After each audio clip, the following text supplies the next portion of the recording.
ویل پرودکشن تقدیم میکند.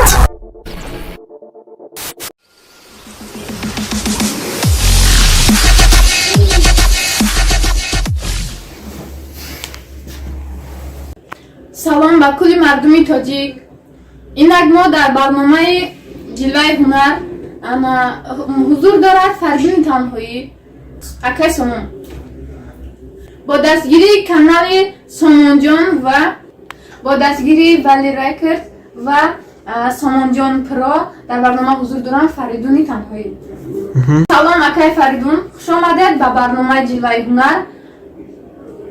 و علیکم السلام، تشکر برای قدردانیتان ما را با برنامه‌تان دعوت کردیم.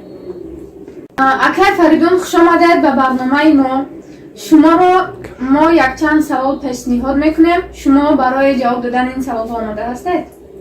تشکر برای برنامه‌تان. کوشش میکنیم که آماده باشیم برای برنامه شما. سوال یکم، برای چی نفرهایی که از دستشون یگان کار نمیآیند سرآینده میشوند؟ برای که آن بعضش از عشق و عشقی میشود سرآینده، بعضش عیبکاری. مدامی که شما اینستیتوت صنعت خوانده اید پس چرا موفق نمیشوید؟ چون که من یگان پرودوکسر ندارم که مرا دست میکنه برای که صنعت پیش برم. شما یعنی با پرودوسر نظارت کنید؟ بله. شما یگان نقشه عمیق برای عملی شدن مقصدهایتان دارید؟ بله، نقشه دارم. یک فیلم را بازی کردگیم. امی فیلم های تاجیکی رو تماشا میکنم، خیلی پسنده برای من. میخوام که در امی فیلم های تاجیکی و از خودم یک فیلم تیار کنم برای مردم خدمت تماشا کنم. در دو همین مسئله درآمد ماهانه شما چند سامان است و برای پیش بردن صنعتتان میرسد یا نه؟ درآمد ماهانه من عین حال 1,500 سومان میباشد. شاید که برسد. شاید. بله. با فکر من 80% مردم امروزه با دروغ زندگی میکنند. دروغ شما چند فایز را تشکیل میده؟ گفتم میتونید؟ دروغ من راستی من دروغی را قناق نمیبینم. چه خیلی که دروغ نگفته میشود در امید؟ در جایی که در کار شد کنش نمیگویی. در حالتی مجبوری هم کنه؟ بله. شما چرا سرآینده شدید؟ راضیگی خودتان بود یا از والدینتان مجبور کردن که شما سرآینده شوید؟ راستی والدان من نمیخواستن من سرآینده شوم، چون که در همین اولاد ما و مثلا می خانواده ما یگان کس صنعتکار نیست. ما بجوگی ایرو مقصد. اگه این ایروی حواس بود، ایروی چی بود؟ ایروی حواس، خودی من حواس داشتم که صنعتکار شوم، لیکی استا خدمتی را پیش برده ایستم بجو. یعنی حرکت نمیشم. بله. با فکر شما چرا در تاجیکستان سرآینده ها بسیارند؟ از همه اونها آواز خوب دارن یا نه؟ بعضش راستی داره، بعضش نداره. چه خیلی؟ همون آدمایی که مقصد کوشش میکنن بسیار بد میخونن و آوازشون چون توغری میشون، تازه میشون. وقتی ما این مقصد میخونیم در 1 سال یا 1 ماه یا 3 ماه یک تاثیر میخونه، این بعد آوازی ما چه تازه شود. با فکر شما سرآیندگی این کار خوب است یا اینکه بد؟ اگر خوب باشه چرا سرآینده ها رو بعضی آدمان دشمن میکنند؟ خیلی هر آدم در کار خودش معقوله. من صنعتکارم، صنعت خدمت دوست میدارم، میخوام که پیش برم صنعت خدمت. هر آدم هر چی در شوق داره در همون چیزی خیلی پیش میبره. اگر در راه با شما دشنام دهند و با شما معامله بد کنند، شما در جواب آنها چی رفتار میکنید؟ او آدمی که مرا دشنام میکند من او را اولش به خدا میسپارم. خدا چیزی اون را جزا بده. خیلی هم شما را اگران کس دشنام میکنه و شما هیچ چیز نمیگید. خیلی دیگه چی میگوی آدم که عقل نکند، عقل خیچه کار نفرماند. سوال اگر زن پولهای شوهرش را دزدد شما او را دوست یا یگان چیزی دیگر میگوید؟ زن اگر پولهای شوهرش رو دزدد یا دو سه بار مقصد یا دو بار نصیحتش میکنی که تر نکنی دفع سیم سرش میکنی چه خیلی که سرش میکنی؟ نمیخی زنی که دزدی کنه از شوهر خچا باید بگونه او را خیلی که سبب داشته گه او را پرسم نکی سوما خده شرطه که بده زن با فکر شما سراینده ها آبروی بلند دارند یا اینکه سراینده ها آبروی بلند دارند یا اینکه حجم نگارند؟ اگه هر کس با خودش مخلص داره سراینده با خودش مخلص داره حجم نگار با تماشای خودش مقصد مخلص هست که همین سراینده را تماشا میکنه مخلص هست که حجم نگار را برای شما کدام از این رو بیشتر؟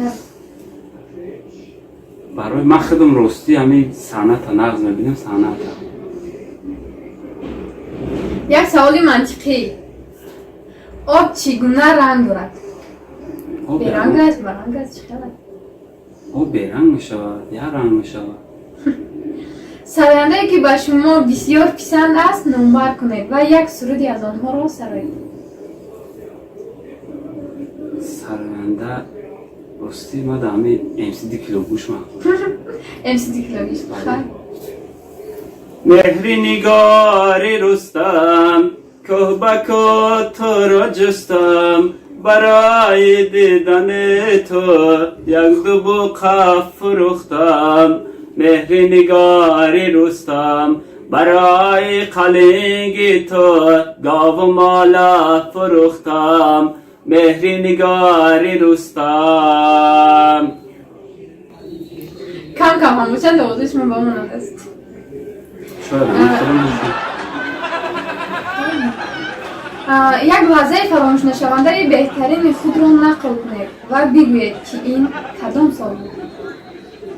سال 2015 بود در شهر یکترین بود. شما سرودهایتان را در استودیو ثبت میکنید؟ بله در استودیو همین بیوفا ریکاردز. اول انسانی که سرود شما را گوش میکند کی بود؟ مخلصانه یک سرودی مادر با طور زنده بر مادران و غریبان سرایید.